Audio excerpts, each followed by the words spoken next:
Sergeant Maya Torres adjusted her name tape for the third time that morning, making sure it was perfectly centered above her right pocket. The crisp lettering spelling Martinez seemed to mock her, a constant reminder of the battle she had been fighting since she first enlisted. At 28, with 2 deployments behind her and combat boots worn from the scorching sands of forward operating base Horizon, she remained the only female member of her specialized engineering unit. Before we jump back in, tell us where you're tuning in from. And if this story touches you, make sure you're subscribed, because tomorrow, I've saved something extra special for you. The morning briefing had left a familiar knot in her stomach. Captain Reynolds had called out Martinez 3 times before Maya had responded, his steel-gray eyes deliberately avoiding her section of the briefing room. 4 engineering vehicles, 6 carefully selected specialists, 1 critical infrastructure repair mission requiring immediate completion in potentially hostile territory. The word "selected" hung in the air like smoke from distant artillery, and Maya knew exactly what it meant. Staff Sergeant Hernandez leaned closer to her after the briefing. "He fought hard to keep you off this mission, Torres. Word is he thinks having a woman in the unit complicates things, especially with the locals." Hernandez kept his voice low, but not so low that others couldn't hear. "Says the locals won't respect female personnel, and it puts the mission at risk." Maya's jaw tightened almost imperceptibly. For 14 months, she had completed every mission without a single engineering failure or miscalculation. She had never compromised a mission or put her team at risk, regardless of how complicated the cultural dynamics became. Her performance record spoke for itself, but apparently, that wasn't enough for Captain Reynolds. "The team specifically requested you, though," Hernandez continued, checking his toolkit with less precision than Maya had shown. That's got to count for something.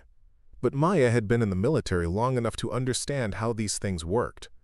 Requests from enlisted personnel carried weight only when they aligned with what the commanding officers already wanted. When they conflicted, the requests became suggestions that could be easily ignored. "The bridge repair site is 20 clicks through territory that's been classified as semi-permissive," came the intelligence officer's assessment. Multiple reports of insurgent activity in the area, but nothing confirmed in the last 72 hours.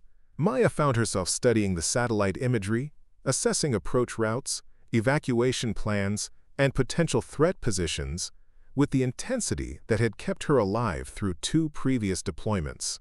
Her engineering mind automatically calculated load-bearing requirements, material needs, and structural integrity factors while simultaneously analyzing security concerns. "Stay sharp, people," came Reynolds' voice as he concluded the briefing. "Maintain radio discipline and follow predetermined routes. This should be routine." Should be. Maya had learned to pay attention to phrases like that. In her experience, operations that should be routine had a tendency to become anything but routine. She adjusted her body armor, ensuring every strap was secure, her tools accessible, and her sidearm properly positioned. The convoy departed Base Horizon precisely at 0600, maintaining careful spacing and tactical formation that had been drilled into them during countless training exercises. The early morning light revealed a landscape of rolling hills and scattered villages, beauty masking potential danger. Maya's instincts were screaming at her, though she couldn't identify exactly why. Something about the mission felt wrong. The intelligence too clean, the timeline too tight, the expectations too optimistic for a region known for unpredictability. She had learned to trust those instincts over the course of her deployments, even when she couldn't articulate the specific reasons for her concern. "Martinez, stop looking like you're expecting trouble." Reynolds' voice crackled through her headset with obvious irritation. "Intelligence says the route is clear." She wanted to respond that intelligence was sometimes incomplete, that overconfidence had killed more soldiers than enemy fire, that her job was to anticipate problems before they materialized. Instead, she keyed her radio once to acknowledge the transmission and continued her systematic observation of their surroundings. Hernandez caught her eye and nodded slightly, understanding passing between them without words. He had seen Maya's engineering instincts prove correct too many times to dismiss her concerns, even when their commanding officers seemed determined to ignore them. Only then did she realize she had been bleeding from multiple wounds and was running purely on adrenaline and determination. 3 personnel with significant injuries, the senior medic reported over the radio. 2 with potential shock from blood loss and trauma. We need immediate medical evacuation. As Maya was loaded onto the evacuation transport, she caught sight of Reynolds' face. His expression was unreadable, but she could see something calculating in his eyes that made her stomach clench with anticipation of what was coming next.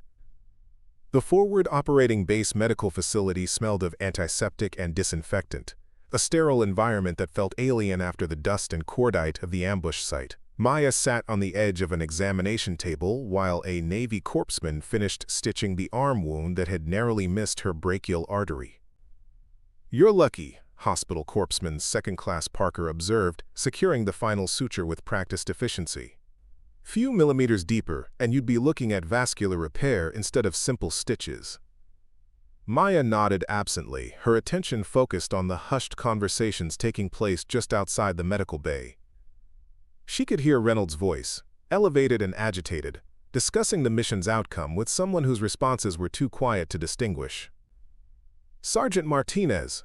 Reynolds appeared in the doorway, his uniform still dusty from the field, but his bearing rigid with military authority. "Report to the main briefing room in 30 minutes for mandatory after-action debriefing." Something in his tone made Parker pause in his documentation of her injuries. The corpsman had been around long enough to recognize when a routine debriefing was going to be anything but routine. "Sir," Maya responded, maintaining proper military courtesy despite the growing sense of unease that was settling in her stomach.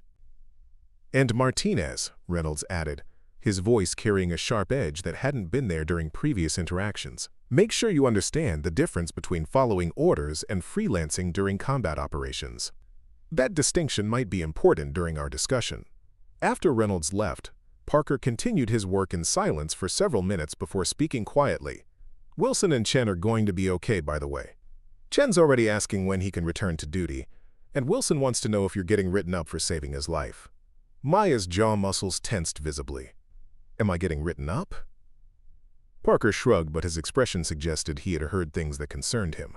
"Above my pay grade, but I'll tell you this. I've been patching up soldiers for 6 years, and I've never seen anyone take fire like you did today and keep functioning. That takes something special." The 30-minute deadline arrived too quickly. Maya made her way to the main briefing room where the entire unit had assembled for what Reynolds had described as a post-mission analysis. The room felt different than usual. The conversations were more subdued, and several senior non-commissioned officers were present who typically wouldn't attend routine debriefings.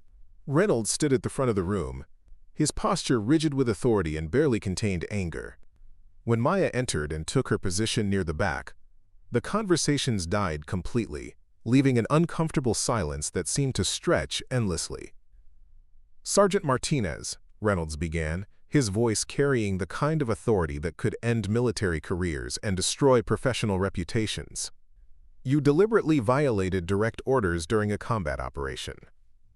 Maya assumed the position of attention and remained silent, understanding that any attempt to defend her actions would be interpreted as insubordination and disrespect for command authority. "You abandoned your assigned position in direct contravention of my explicit instructions," Reynolds continued, his criticism delivered with surgical precision, designed to humiliate her in front of her peers. "You drew concentrated enemy fire to your location and compromised the convoy's established fallback position." The briefing room fell into uncomfortable silence, as every soldier present recognized that they were witnessing something that went far beyond a professional evaluation of tactical decisions made under extreme pressure. "I should recommend you for court-martial proceedings on charges of reckless endangerment and willful disobedience of lawful orders," Reynolds declared, his voice rising with righteous indignation that felt rehearsed rather than spontaneous. Maya's breathing remained steady, but her knuckles had gone white where her hands were clasped behind her back. She stared straight ahead, maintaining military bearing while Reynolds systematically dismantled her actions and her character in front of everyone she served with. "Your actions during that ambush made you a liability to your unit," Reynolds continued, each word carefully chosen for maximum impact. "Those men almost died because of your reckless behavior and poor judgment." The words hung in the air like smoke from a funeral pyre, and Maya felt something fundamental shift inside her chest. Not anger, She had expected Reynolds' criticism and could handle professional disagreement about tactical decisions. This was something deeper and more damaging. A deliberate character assassination designed to destroy her reputation and credibility within the unit. Hernandez shifted uncomfortably in his chair near the back of the room, his expression suggesting he wanted to contribute information that might provide context for Maya's actions. But speaking without permission during a formal disciplinary proceeding would result in immediate punishment, and everyone in the room understood that Reynolds was looking for any excuse to expand his targets.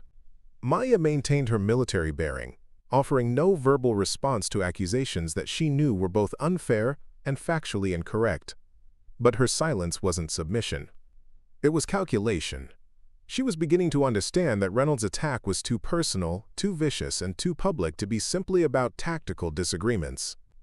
Lieutenant Davis, the unit's intelligence officer, was taking notes with unusual attention to detail. Her presence in what should have been a routine debriefing suggested that Reynolds' accusations might have consequences that extended beyond simple disciplinary action. Furthermore, Reynolds continued, apparently building towards some predetermined conclusion. Sergeant Martinez's pattern of disregarding established protocols and substituting her own judgment for that of her superiors demonstrates a fundamental unsuitability for continued service in a combat environment. The medical bay doors at the rear of the briefing room suddenly burst open with dramatic force, interrupting Reynolds' prepared speech. Both Wilson and Chin entered under their own power, Wilson's arm in a sling and Chin limping heavily but moving with determination. An intravenous medication bag was still taped to Wilson's arm, and both men were clearly in considerable pain. Reynolds' face went through several rapid color changes as he processed the unexpected arrival of the two soldiers, whose testimony would completely contradict the narrative he had been constructing. Chen stepped forward despite his injury, making direct eye contact with Reynolds with the kind of fearless intensity that comes from someone who has recently faced death and survived because of another person's courage. "Permission to speak freely, sir," Chen requested, his voice carrying a combination of respect for military protocol and absolute determination to be heard regardless of Reynolds' response. Reynolds hesitated, clearly recognizing that whatever Chen intended to say would not support his assessment of Maya's performance during the mission, but refusing to allow testimony from wounded soldiers would look suspicious and potentially career-damaging. "Permission granted," Reynolds replied reluctantly. "She didn't almost get us killed, sir," Chen stated with unwavering conviction. His voice cracked with emotion as he continued. "She knew exactly what she was doing. I watched her calculate angles and fields of fire like she was solving an engineering problem. I'd be dead if she hadn't come for me." Wilson nodded emphatically despite the obvious pain that movement caused him. "Captain, we wouldn't be standing here if she had followed your orders to stay in the vehicle. She freed me from wreckage that would have crushed my arm completely while taking enemy fire." Reynolds' mouth opened and closed without producing sound. His prepared condemnation of Maya's actions suddenly rendered not just inappropriate, but potentially career-damaging for himself rather than for the soldier he had been attempting to discipline. Something unexpected began happening throughout the briefing room. One by one, other soldiers who had participated in the mission or witnessed its aftermath began adding their own testimony about Maya's actions during the ambush. But Maya remained motionless throughout this spontaneous defense, hands folded behind her back, posture straight and professional, showing no emotion or reaction to the testimonials being offered on her behalf. She hadn't expected anyone to speak up for her, and their support was both gratifying and concerning. Reynolds wouldn't forget who had contradicted his judgment. The testimony continued to build like a gathering storm, each soldier's account adding another layer of credibility to Maya's actions and further undermining Reynolds' narrative. Even the unit medic, who typically avoided involvement in disciplinary matters that didn't directly relate to medical care, felt compelled to contribute information.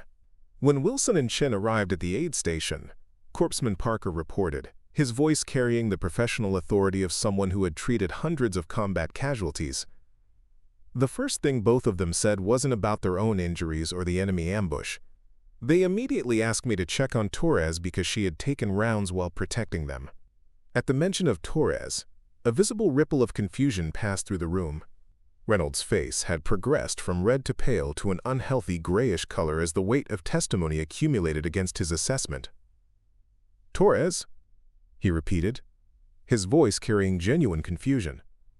Maya reached into her uniform and pulled out her dog tags, holding them up so they caught the light. The name engraved clearly read, Torres, Maya E. "My name is Torres, sir," she said, her voice steady and clear. "It has been since I enlisted. My personnel file, medical records, and official documentation all list me as Torres. The name tape error was reported through proper channels 6 months ago. The silence that followed was absolute." Lieutenant Davis was taking detailed notes of every statement, her documentation suggesting that this debriefing had become something much more significant than anyone had anticipated. "She maintained defensive fire for 18 minutes while coordinating our withdrawal to better positions," Sergeant Ramirez added, his voice carrying obvious admiration for performance under pressure that exceeded normal expectations. Major Harrison, who had been observing the proceedings from the side of the room, approached Reynolds and spoke quietly but audibly enough for others to hear. "Sir, I recommend we conclude this debriefing session and conduct any additional investigation through appropriate channels." Reynolds' authority had been fundamentally undermined by evidence that his assessment of the situation had been both inaccurate and unfair to a soldier who had demonstrated exceptional courage and competence under combat conditions. The room watched in uncomfortable silence as he gathered his notes and prepared to leave. "This debriefing is concluded," Reynolds announced, his voice lacking the authority and conviction it had carried earlier. "All personnel are dismissed." He left the briefing room without offering any apology to Maya or acknowledging that his criticism had been inappropriate and potentially harmful to unit morale and cohesion. The silence that followed his departure was filled with unspoken questions about what would happen next. Maya turned to follow protocol, apparently intending to return to duty or perhaps to accept whatever additional punishment Reynolds might choose to impose. But Chen reached out and gently caught her wrist. "Don't," he said firmly. "You've already done more than enough today. Get some rest." Hernandez approached, after most of the other soldiers had left the briefing room. "That was ugly," he observed, keeping his voice low. Reynolds made it personal, and that's not going to be forgotten. Maya understood the implications. Military units were small communities where reputations and relationships could make the difference between effective teamwork and dangerous dysfunction. Reynolds' public attack on her character and persistent refusal to use her correct name had created divisions that would affect unit cohesion long after the immediate controversy was resolved. "What happens now?" she asked, though she suspected she already knew the answer. "Now we wait and see who has more influence upstairs," Hernandez replied. "Reynolds has rank and connections, but he also just humiliated himself in front of witnesses who aren't going to forget what they saw today. And he's been calling you by the wrong name for months, while all your official documentation says Torres. That's not just carelessness anymore. It looks deliberate." That evening, a folded piece of paper appeared under Maya's door, delivered by someone who chose to remain anonymous rather than risk being identified as the source of what appeared to be an acknowledgement of error. The handwriting was unmistakably familiar, though no signature was provided. The note was brief and carefully worded. "The correct name tape for your uniform will be issued tomorrow morning. Torres." Maya read the note once and destroyed it completely, understanding that some acknowledgments of error are more valuable when they remain private rather than becoming public admissions that might damage the command structure that everyone depended on for survival. 2 weeks after the ambush incident and its controversial aftermath, Maya received official notification through military personnel channels that would fundamentally change the trajectory of her military career. The orders arrived in a standard manila envelope, but their contents were anything but standard. Immediate transfer to the 412th Combat Engineering Battalion, an elite specialized unit that typically recruited only from personnel with extensive combat experience and documented leadership capabilities under extreme pressure. Additionally, she had been selected for accelerated promotion consideration and fast-track enrollment in the Advanced Engineering Officer Candidate Program. The documentation included a formal commendation for exceptional performance during combat operations.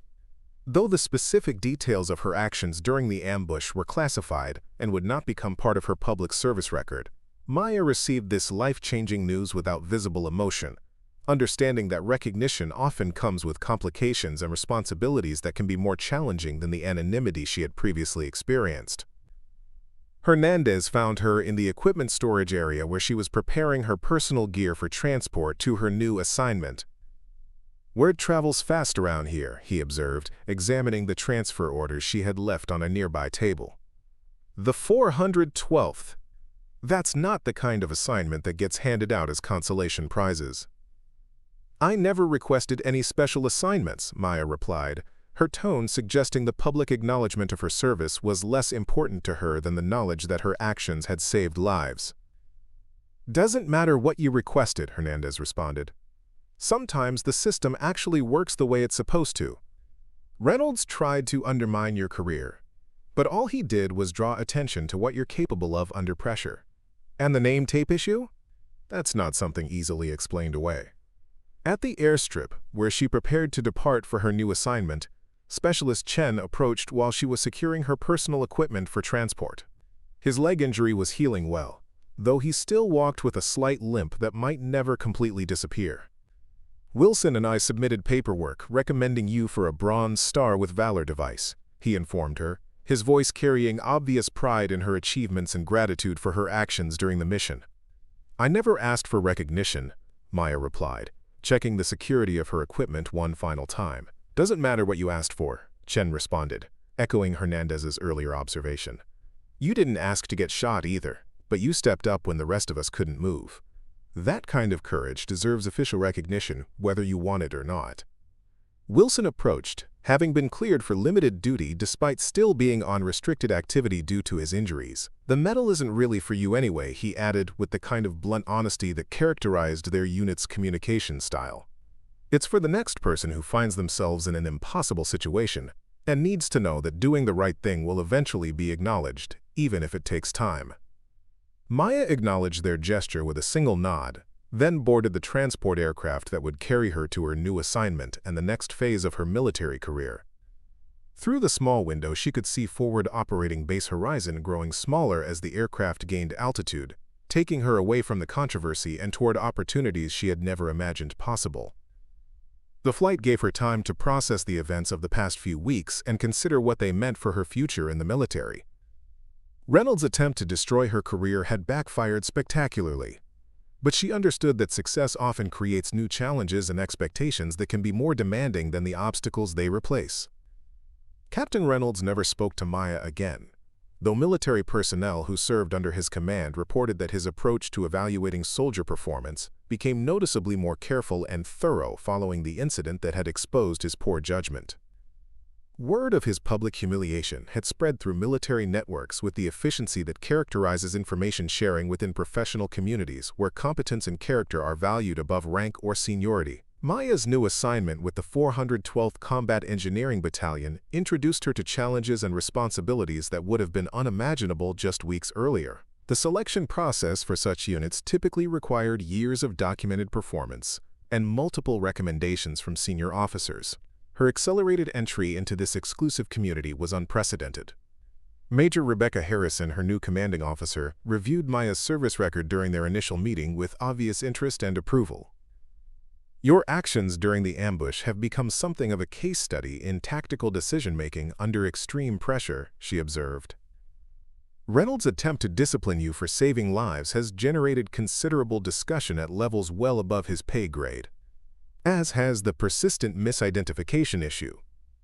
The training regimen for specialized engineering personnel was designed to identify and eliminate candidates who lacked the mental toughness and technical capabilities required for the most demanding military assignments." Maya approached each challenge with the same methodical preparation and calm determination that had characterized her performance during the ambush.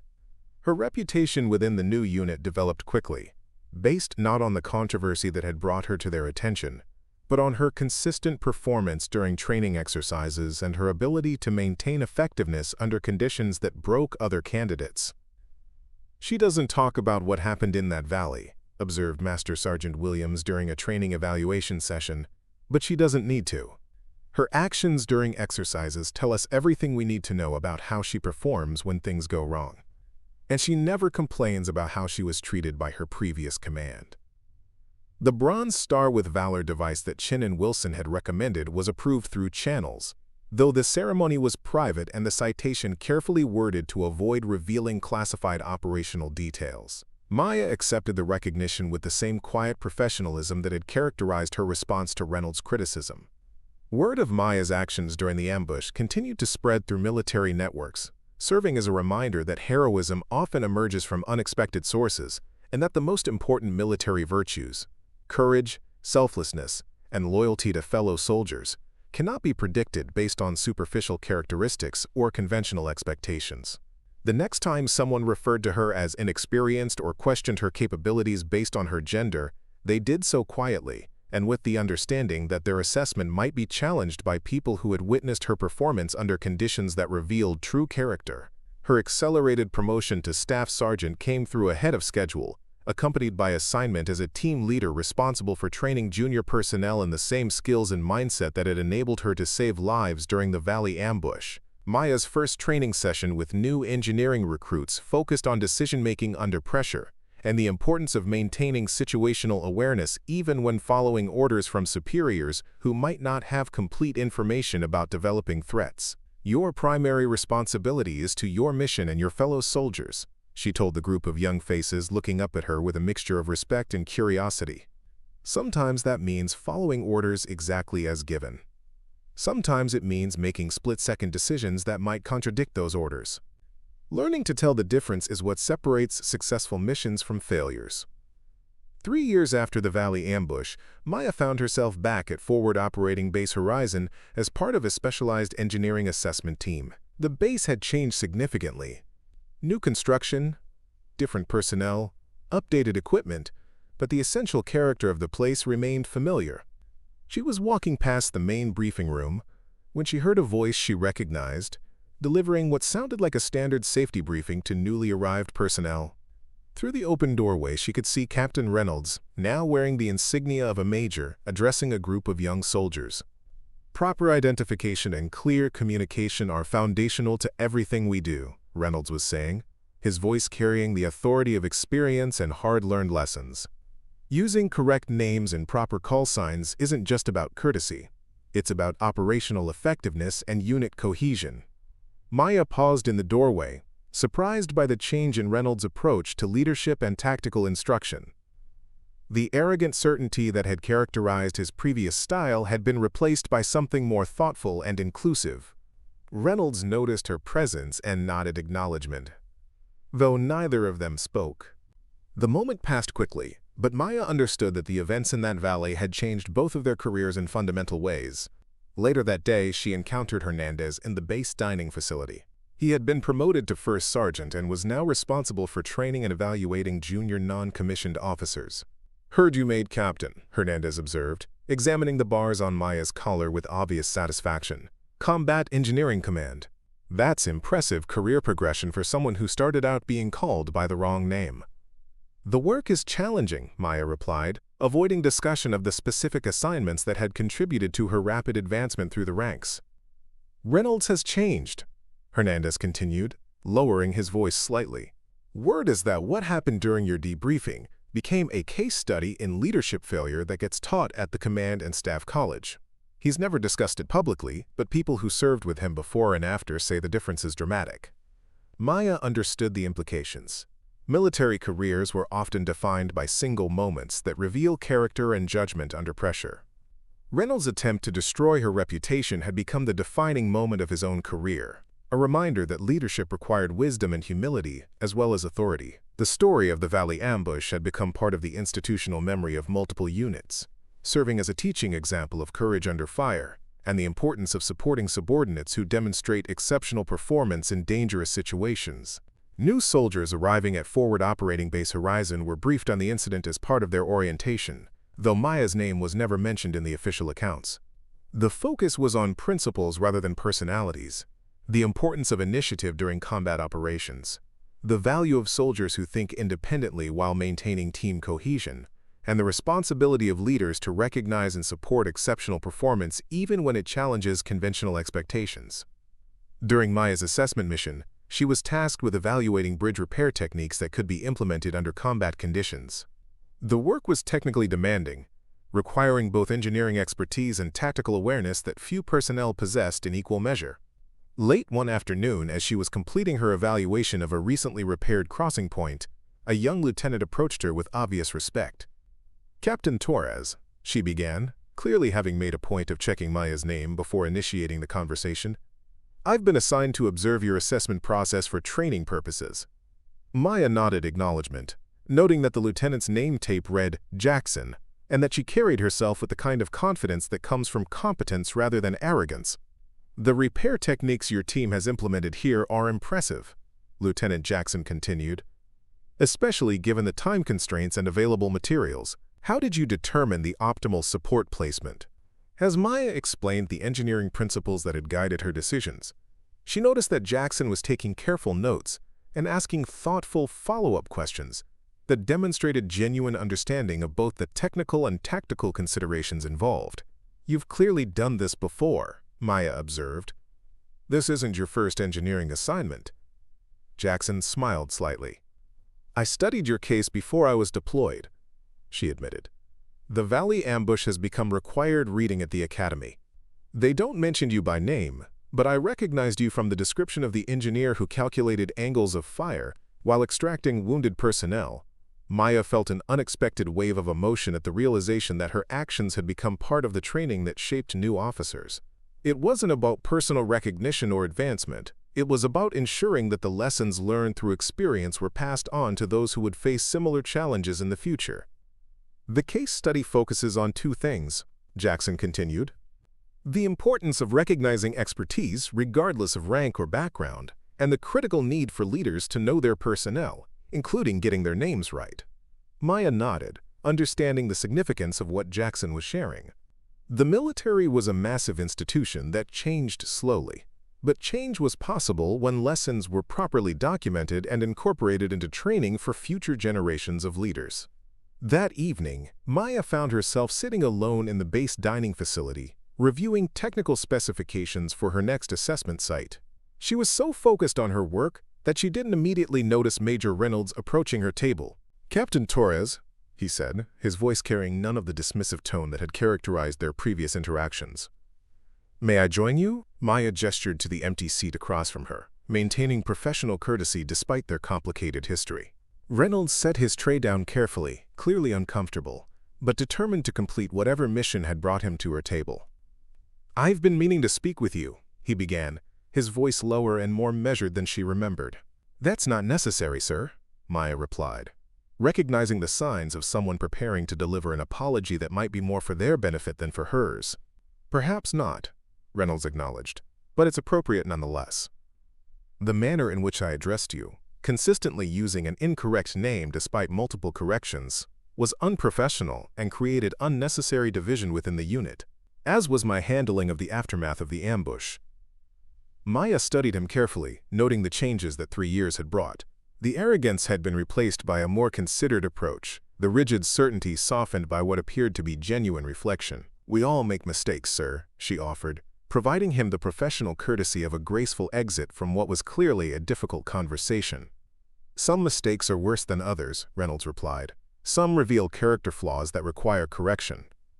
I've spent considerable time examining my leadership approach since our last posting together." Maya nodded, but offered no further comment, allowing Reynolds the space to say what he had come to say without making it easier for him. "Your transfer to the 412th was my recommendation," he continued, surprising her with this unexpected revelation. "Not as an apology, but because it was where your skills could best serve the mission. It was the right call, professionally speaking." "Thank you for clarifying that, sir," Maya responded, maintaining the formal distance that their ranks and history demanded. "Your case is now taught at Command College," Reynolds added, "not with names attached, but as an example of how leadership failures can undermine unit effectiveness. I know because I'm one of the instructors who teaches it." This final revelation was perhaps the most surprising. That Reynolds would voluntarily teach others about his own mistakes suggested a level of growth and self-awareness that few leaders achieved. "The lesson isn't just about knowing your personnel's names," he continued. "It's about recognizing that true leadership requires humility and the willingness to acknowledge when subordinates demonstrate exceptional judgment, even perhaps especially when that judgment contradicts your own." Maya's final day at the base coincided with a ceremony recognizing soldiers who had distinguished themselves during recent operations. She stood with hundreds of other service members, listening to speeches about sacrifice and service and the bonds that connected all of them regardless of rank or assignment. During the ceremony, she noticed Chen and Wilson in the crowd, both now senior non-commissioned officers with their own leadership responsibilities.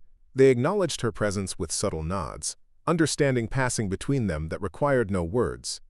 The valley where everything had changed was visible in the distance, its terrain features unchanged by the passage of time and the human dramas that had played out within its narrow confines.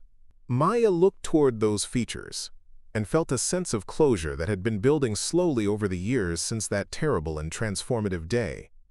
She understood now that the ambush had been more than a combat engagement. It had been a test of character that revealed who she was and who she was capable of becoming. Reynolds' attempt to destroy her had instead forced her to discover strength and resilience that might otherwise have remained hidden. His persistent refusal to use her correct name had ultimately highlighted the importance of identity and recognition in military service.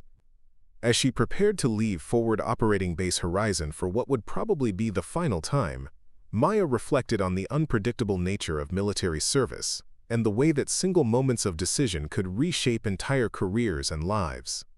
The men she had shielded in that valley had gone on to successful military careers of their own, carrying with them the knowledge that courage and competence could emerge from unexpected sources when circumstances demanded them. Reynolds had learned that leadership required more than authority, and that wisdom sometimes came from admitting mistakes rather than compounding them. And Maya had discovered that reputation was built not through politics or self-promotion, but through consistent performance when the stakes were highest and the pressure was greatest. The engineer who had been dismissed and misnamed had become a leader whose judgment was trusted with the most challenging assignments and the most critical decisions. The transport that would carry her to her next assignment was waiting on the flight line, its engines already turning as crews prepared for departure. Maya boarded the aircraft and took a seat near the window, watching the landscape scroll past below as they gained altitude and distance from the place where her career had nearly ended and ultimately been transformed.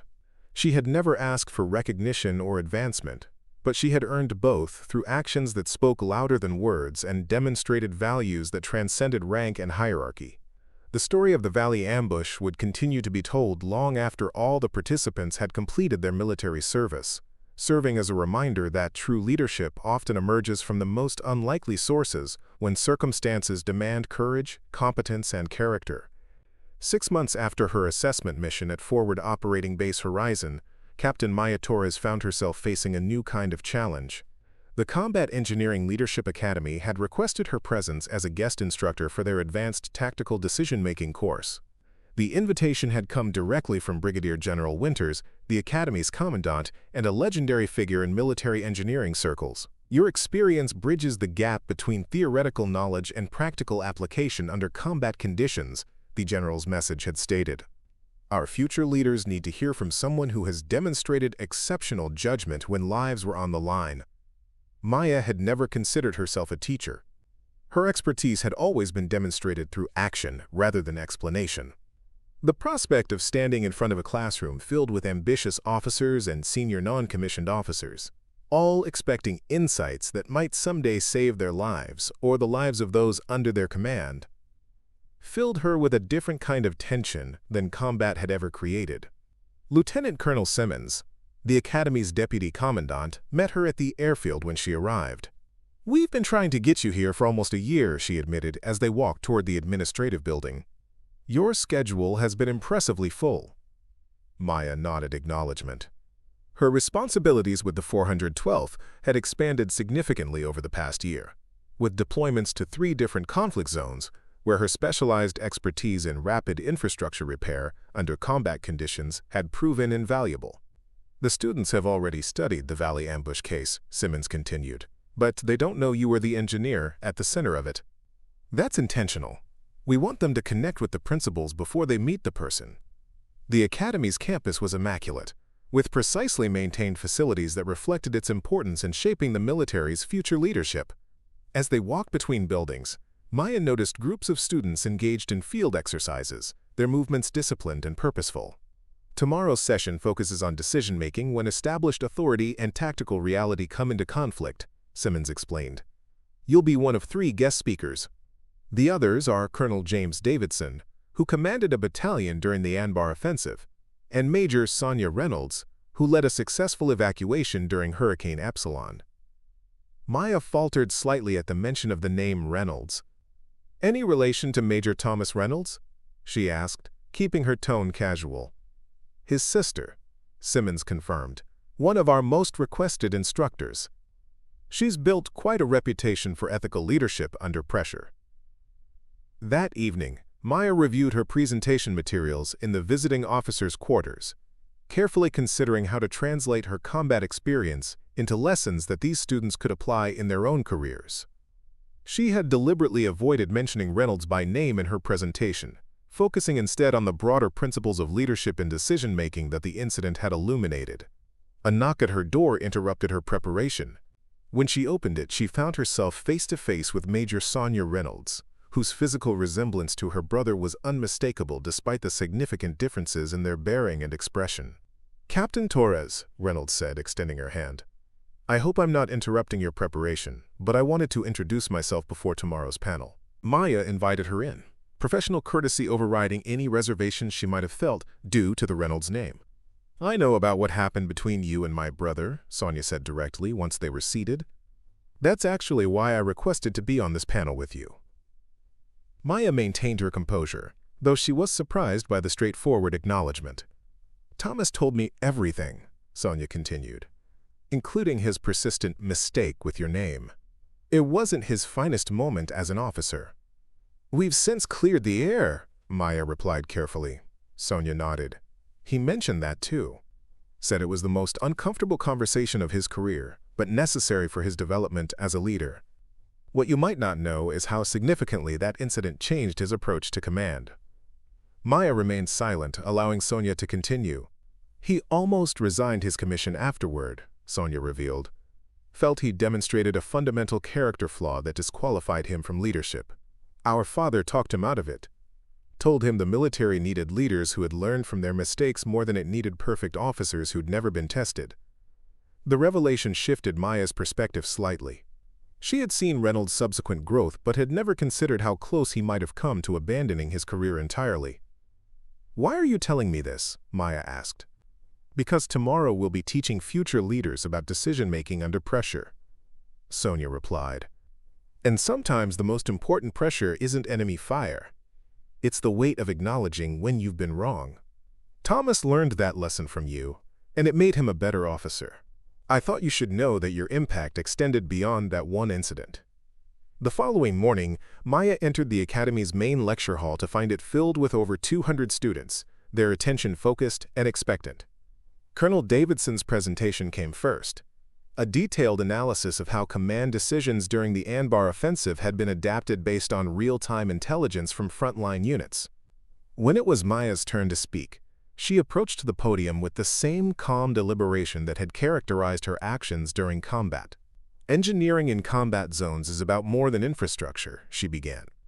It's about understanding that every technical decision has tactical implications, and every tactical decision has human consequences. As she spoke, she could see the students' engagement in their posture and expressions. They weren't just listening to her words, they were processing how her experiences might inform their own future decisions. In 2022, I was part of a bridge repair mission that encountered an ambush in a narrow valley, she continued, deliberately not identifying herself as the central figure in what many of them had already studied as a case example. What happened next became a case study in decision-making when established orders and tactical reality came into direct conflict. For the next 30 minutes, Maya walked them through the incident from an engineer's perspective, the calculations she had made under fire, the structural assessments that had informed her extraction of trapped personnel, the way her technical training had allowed her to identify the safest movement routes through the kill zone. The official after-action report cited, quote, exceptional technical judgment applied to a tactical situation as the factor that prevented multiple casualties, she concluded. But the leadership lessons were equally important. Names matter. Recognition matters. And sometimes the most valuable thing a leader can do is acknowledge when someone else's judgment was better than their own. As she stepped away from the podium, she could see the moment of recognition spreading through the audience as students connected her name with the case they had studied. The silence that followed was profound, not the uncomfortable quiet of uncertainty, but the respectful hush of genuine impact. Major Sonia Reynolds took the podium next, her presentation focusing on leadership during civil emergency responses. Throughout her talk, she reinforced the themes that Maya had introduced, creating a seamless narrative about the importance of adaptability, recognition, and ethical decision-making under pressure. During the question-and-answer session that followed, a young lieutenant raised her hand and addressed Maya directly. Captain Torres, the Valley Ambush case study focuses extensively on the importance of knowing your personnel. Beyond getting names right, what other aspects of personnel knowledge do you consider critical for effective leadership? Maya considered the question carefully before responding. Understanding what motivates each person under your command, she answered. Some are driven by recognition, others by the respect of their peers, still others by the simple satisfaction of technical excellence. A leader who knows these motivations can inspire their team to exceptional performance, even under the most challenging conditions. Another student, a senior non-commissioned officer with combat deployment patches on his sleeve, asked a more pointed question. The case study indicates that the commanding officer was ultimately vindicated in leadership assessments, despite his initial errors. How did that process of redemption impact unit cohesion afterward? Maya exchanged a brief glance with Sonia Reynolds before answering. Redemption in leadership isn't about erasing mistakes, she replied. It's about demonstrating the humility to acknowledge them and the determination to correct them. The unit in question ultimately became stronger because its leader modeled the exact qualities he expected from those under his command: accountability, growth, and commitment to the mission above personal pride. The session concluded with a standing ovation from the students, many of whom lingered afterward to speak personally with the presenters. Maya found herself surrounded by young officers eager to discuss specific technical aspects of combat engineering, but also keen to understand the human dimensions of leadership that her experience had illuminated. Later that evening, at a reception hosted by the Academy's faculty, Brigadier General Winters approached Maya with the kind of direct purpose that characterized his leadership style. "Your presentation made quite an impression," he observed, "particularly the way you integrated technical expertise with leadership principles. We don't see that combination often enough." "Thank you, sir," Maya responded, maintaining the professional courtesy appropriate to their rank difference. "I'm not just offering compliments, Captain," Winters continued. "I'm exploring options. The Academy has an opening for a senior tactical engineering instructor. Your name was already on our shortlist, but after today's performance, it's moved to the top." The offer caught Maya by surprise. A teaching position at the Academy was typically reserved for officers nearing the end of their field careers, not those still in their prime deployment years. "With respect, sir, I'm still actively contributing in the field," she replied. "The 412th has deployments scheduled that require my particular expertise." Winters nodded, having anticipated her response. "Consider this instead, a 6-month rotation at the Academy between your field deployments. You continue your operational career while helping us shape the next generation of leaders. The military gets the best of both worlds: your current service and your influence on those who will follow." The proposal was intriguing, a recognition of her value both in combat zones and in the formation of future leaders. It represented a balance she hadn't previously considered possible. "Your experience bridges theoretical knowledge and practical application," Winters continued, echoing his initial invitation. "But more importantly, your story demonstrates something our students desperately need to understand: that leadership isn't about always being right. It's about creating conditions where the right decisions emerge, regardless of where they originate in the chain of command." 3 weeks later, Maya stood in front of her first class as a rotation instructor at the Academy. The room was filled with engineers who would someday lead units like the one she had served in during the Valley Ambush. Their faces reflected the diversity of backgrounds, experiences, and perspectives that gave the military its resilience and adaptability. "Engineering in combat isn't just about building bridges or clearing obstacles," she began, echoing her panel presentation but now expanding it into a comprehensive curriculum. "It's about understanding that your technical decisions create the physical environment in which tactical operations succeed or fail. Your calculations don't just determine structural integrity, they determine who lives and who doesn't. A young lieutenant in the front row raised her hand with a question that cut directly to the heart of Maya's experience. How do you balance technical precision with the time pressure of combat decisions? There's rarely enough time to run complete calculations in the field. Maya nodded, appreciating the insightful nature of the question. You prepare by internalizing the fundamentals so deeply that they become instinctive, she replied.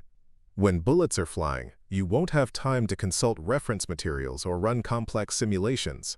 You'll rely on the knowledge you've built through rigorous preparation and the judgment you've developed through repeated practice.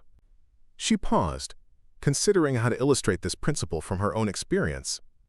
During the Valley ambush, I didn't consciously calculate fields of fire or structural stress points. Those assessments happened automatically because I had trained my mind to process technical information under pressure. That's what we'll be developing in this course, not just knowledge, but the ability to apply that knowledge when everything is falling apart around you. Throughout that first teaching rotation, Maya discovered something unexpected, that articulating the principles that had guided her actions helped her understand her own experiences more deeply. Each question from a student revealed new dimensions of the lessons she had learned through combat and controversy.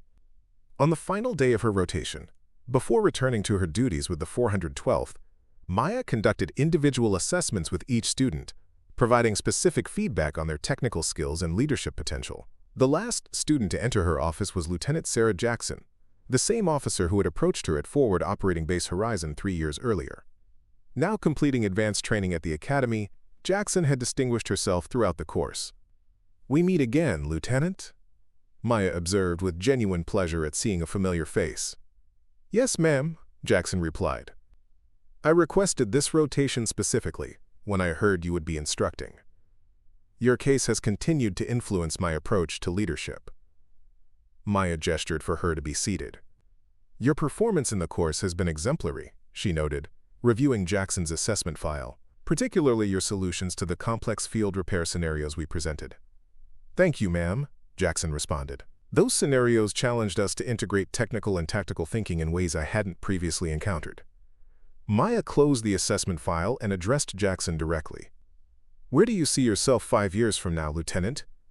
Jackson considered the question carefully before responding. "Leading an engineering company in the field, ma'am. Applying the principles you've taught us where they're needed most."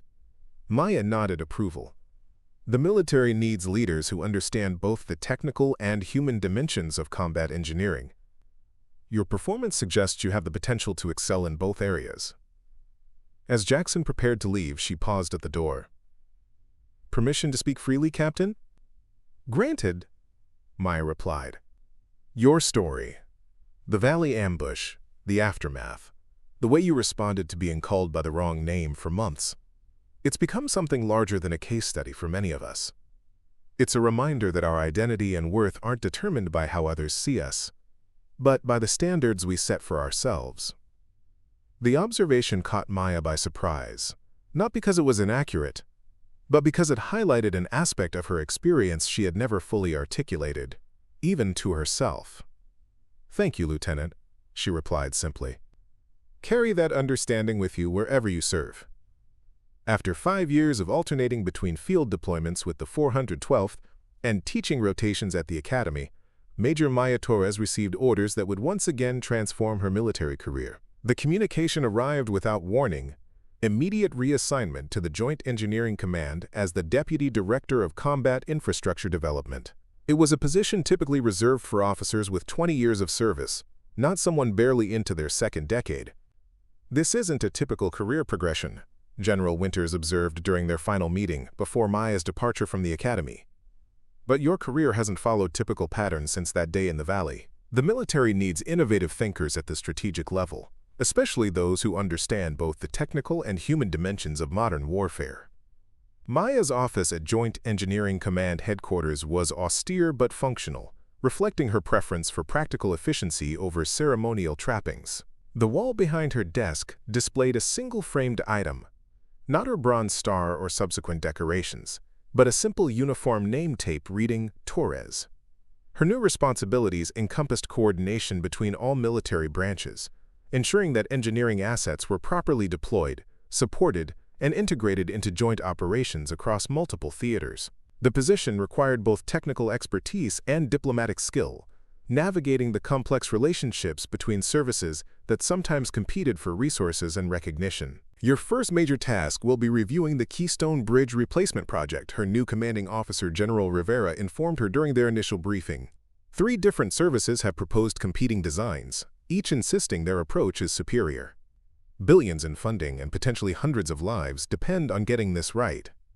The Keystone Project was one of the largest military infrastructure initiatives in decades, a critical crossing point that would support both combat operations and humanitarian aid in a region marked by both natural disasters and ongoing conflict. The engineering challenges were formidable, but the organizational complexities were equally daunting. Maya approached the problem methodically, insisting on reviewing the original field assessments, rather than merely studying the polished proposals that had emerged from each service's planning divisions. What she discovered concerned her deeply. These proposals are based on fundamentally different understandings of the terrain and operational requirements, she reported to General Rivera after 2 weeks of intensive review. It's as if they're designing for 3 different locations rather than a single strategic crossing point. Rivera nodded, unsurprised by her assessment. That's precisely why we brought you in, Major. You've demonstrated the ability to see beyond service boundaries and focus on mission requirements. How do you propose we proceed? I need to visit the site personally, Maya replied without hesitation. And I need representatives from each service branch to accompany me. Not headquarters staff, but the field engineers who will actually implement whatever design we approve. The request was unprecedented. A major from one service proposing to lead a joint assessment team including representatives from Army, Navy, Air Force, and Marine Corps engineering units. But Rivera recognized the wisdom in her approach and authorized the mission with minimal modifications. 2 weeks later, Maya stood at the actual Keystone crossing point, surrounded by engineers from each service branch. The site was more challenging than even the most pessimistic assessments had suggested. Unpredictable water levels, unstable geological formations, and exposure to potential enemy observation and fire. Forget the proposals you brought with you, she instructed the team on their first day on site. We're starting from scratch, based on what we can actually see and measure, not what headquarters thinks is here. For 7 days, they conducted comprehensive assessments, testing soil composition, measuring water flow rates, evaluating sightlines from surrounding high ground, and calculating load requirements for both military and civilian traffic. Throughout the process, Maya insisted that every team member participate in every aspect of the assessment, regardless of their service specialty. The Army doesn't own the ground, the Navy doesn't own the water, the Air Force doesn't own the sky, and the Marines don't own the fighting, she told them when inter-service tensions threatened to emerge. We all own the mission. And the mission is to create a crossing that serves all operational requirements. By the 5th day, something remarkable had begun to emerge. Not just a bridge design, but a truly integrated approach that incorporated the best elements from each service's expertise. The Navy's understanding of hydrodynamics, the Army's experience with rapid deployment infrastructure, the Air Force's innovations in materials, science, and the Marine Corps' practical insights on defensive positioning all contributed to a solution that none of them could have developed independently. On the final evening before their return to headquarters, Maya gathered the team for a concluding assessment. What we've developed here isn't just a bridge design, she observed. It's a model for how joint operations should function at every level. Different perspectives, different expertise, but a single integrated solution. Lieutenant Commander Davis, the Navy representative who had initially been the most skeptical of Maya's approach, nodded in agreement. I've been designing maritime structures for 15 years, he acknowledged. But I've never considered some of the factors that the other services brought to the table. This design is stronger for having incorporated all our perspectives. When they returned to headquarters, Maya presented not just a unified design proposal, but a new methodology for joint engineering projects. One that emphasized integrated field assessments over headquarters planning and collaborative problem-solving over service prerogatives. This approach will add 4 weeks to the initial planning phase, General Rivera noted during the presentation to the Joint Chiefs representatives. Can you justify that additional time? Quote, those 4 weeks will save 6 months in the implementation phase, Maya responded confidently. And more importantly, they'll produce infrastructure that actually meets operational requirements rather than satisfying administrative checkboxes. The Keystone methodology, as it came to be known, was approved not just for the bridge project, but as a model for all major joint engineering initiatives. Maya found herself suddenly responsible for implementing this approach across multiple theaters, training integrated assessment teams and developing protocols for true inter-service collaboration. During this period of intense activity, a familiar name appeared on the roster of engineering officers selected for the first Keystone training program, Lieutenant Colonel Sarah Jackson, now commanding the 89th Engineer Battalion and recognized as one of the most promising leaders in her field. Your influence extends far beyond those you've taught directly, General Rivera observed, after reviewing the training cohort profiles. Jackson cites you as her primary professional inspiration, and she's not alone. There are dozens of officers throughout the services who trace their approach to leadership and technical problem-solving back to your example. Maya accepted this assessment with characteristic humility, more concerned with the effectiveness of the program than with her personal legacy. But privately, she recognized that her experiences, beginning with that pivotal moment in the valley when she had chosen to act despite direct orders to the contrary, had shaped not just her career but the careers of countless others who had witnessed or learned from her choices. The validation of her approach came 18 months later, when the completed Keystone Bridge was tested under combat conditions during a sudden escalation of hostilities in the region. Under direct enemy fire, the structure performed exactly as designed, providing secure crossing for both military vehicles and civilian evacuation transports, while incorporating defensive features that minimized vulnerability to attack. The bridge held, reported Colonel Jackson, whose battalion had been responsible for defending the crossing during the engagement. Every aspect of the design functioned as intended, even when the enemy brought unexpected weapon systems into play. The integrated defensive position saved dozens of lives. Following the successful defense of the Keystone Bridge, Maya received orders that initially seemed like a step backward. Temporary reassignment to Forward Operating Base Horizon, the same installation where she had once been publicly reprimanded for saving lives during the Valley ambush. Now, however, she was returning as the commanding officer of all engineering operations in the region, with the recently promoted Colonel Reynolds serving as her executive officer. "The symmetry isn't lost on me," Reynolds acknowledged during their first private meeting. 8 years ago, I tried to destroy your career in this very room. Now I'm serving under your command. Maya studied the man who had once been her most vocal critic, noting the changes that time and experience had wrought. The arrogance was gone, replaced by a measured confidence that suggested genuine growth rather than mere adaptation to circumstances. "We've both come a long way since then," she observed, neither accusatory nor conciliatory, simply stating a fact that both of them recognized. "Your way was longer and harder," Reynolds replied, "and entirely of my making. I've never properly apologized for the name issue, not just getting it wrong, but continuing to use the wrong name even after being corrected." It was inexcusable. Maya considered his words carefully before responding. "The military taught me that we're defined not by our mistakes but by how we respond to them. You've become a different leader than you were then." That's more meaningful than any apology. Their first joint inspection of the base's engineering facilities revealed both progress and persistent challenges. Maya moved through the workshops and equipment yards with practiced efficiency, noting improvements in organization and maintenance while identifying areas requiring additional attention. "Your standards are as exacting as ever," Reynolds observed as they completed the inspection. "The difference is that now everyone understands why those standards matter." The transformation of their professional relationship from adversaries to colleagues reflected broader changes in the military's approach to leadership and recognition. The incident that had nearly ended Maya's career had instead become a catalyst for institutional growth, challenging entrenched assumptions about authority, identity, and the sources of effective decision-making in combat situations. 2 months into her command at Forward Operating Base Horizon, Maya received a communication that would represent the culmination of her journey from misidentified engineer to strategic leader. The Joint Chiefs had selected her to lead the newly established Center for Adaptive Engineering Operations, a cutting-edge organization responsible for developing the next generation of infrastructure solutions for combat environments. The position came with promotion to full colonel and unprecedented authority to implement the methodologies she had pioneered throughout her career. More significantly, it represented institutional recognition that the principles she had embodied, technical excellence combined with moral courage and genuine respect for individual identity, were now considered essential components of effective military leadership. The official announcement ceremony was held in the same briefing room where Reynolds had once attempted to discipline her for saving lives.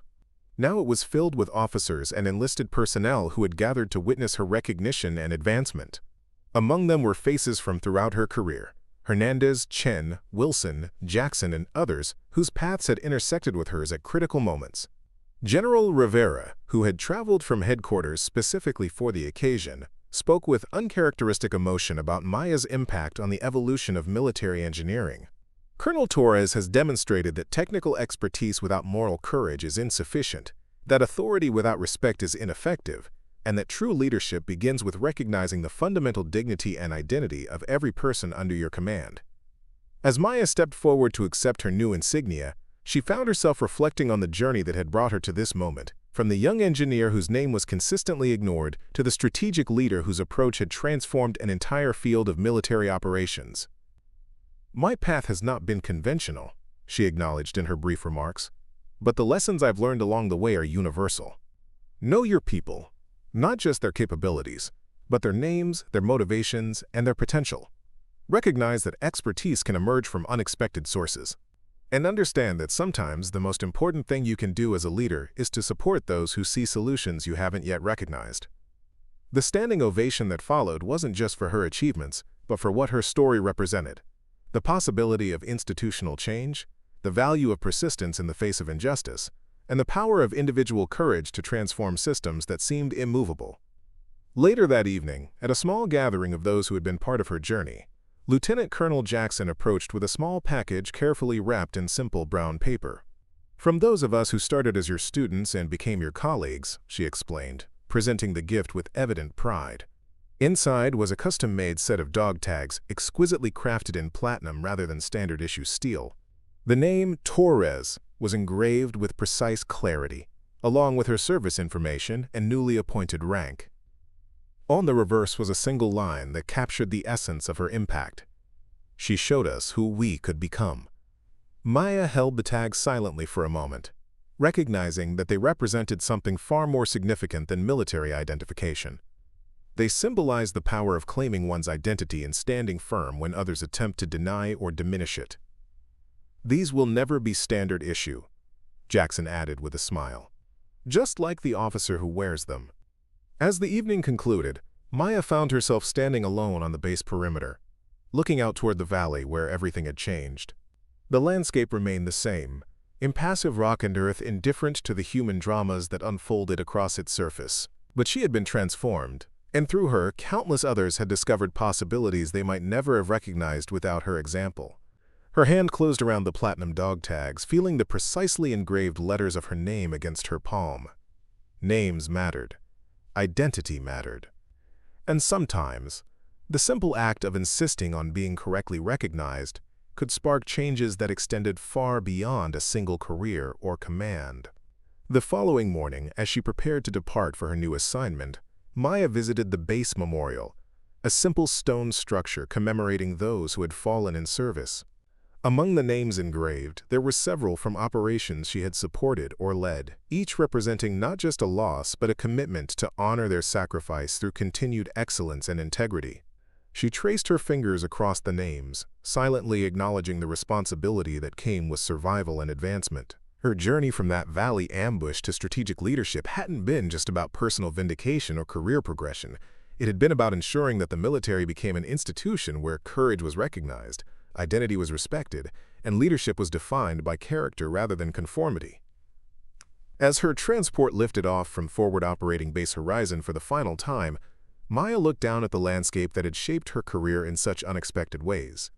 The valley where she had once defied orders to save lives was now barely visible in the distance, but its impact remained imprinted on everything she had become and everything she would accomplish in the years ahead. The aircraft banked toward her future command, carrying her toward new challenges and responsibilities that would test her in ways she couldn't yet imagine. But she faced that future with confidence born from experience, knowing that she had already proven herself capable of making the right decisions when everything was on the line. The engineer who had been repeatedly called by the wrong name had become a leader whose real name would be remembered long after she completed her service, not just in official records and commendations, but in the transformed approaches to leadership and recognition that she had helped create throughout the military. Up next, you've got 2 more standout stories right on your screen. If this one hit the mark, you won't want to pass these up. Just click and check them out.